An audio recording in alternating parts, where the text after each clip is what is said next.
Gubernur Sumatera Selatan Haji Herman Deru akui kemajuan pesat Kabupaten Musi Banyu Asin dan serukan Muba Sinergi Sumsel Maju untuk semua yang disampaikan melalui sidang paripurna istimewa rangkaian hari ulang tahun Muba ke-66.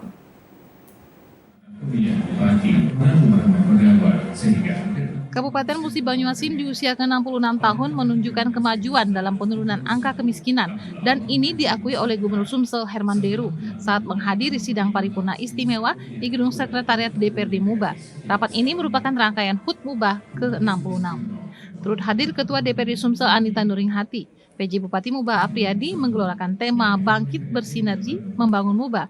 Perayaan HUT Muba ke-66 dijadikan momentum melanjutkan pembangunan di Kabupaten Musi Banyu Asin, juga sejauh mana upaya yang telah dilaksanakan dalam penyelenggaraan tugas pemerintahan, pelaksanaan pembangunan dan pembinaan ke masyarakat Bumi Serasan Sekate. Poin penting dalam rencana pembangunan daerah adalah mengentaskan kemiskinan dengan mewujudkan pertumbuhan ekonomi, menciptakan SDM berkualitas dan tata kelola pemerintahan atau good government. Berdasarkan data, angka kemiskinan di Muba menurun dari 16,13% tahun 2020 menjadi 15,84% di tahun 2021.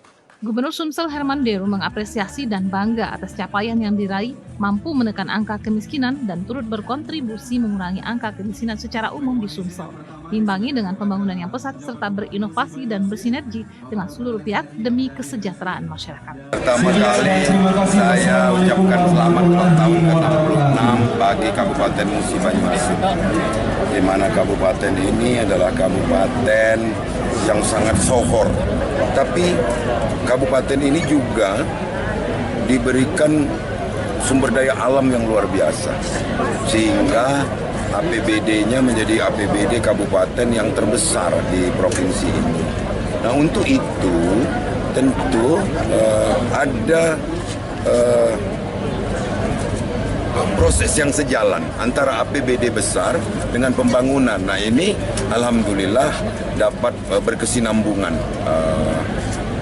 Pembangunan di sini juga sinergitasnya baik internal maupun eksternal ini berkesinambungan dengan baik.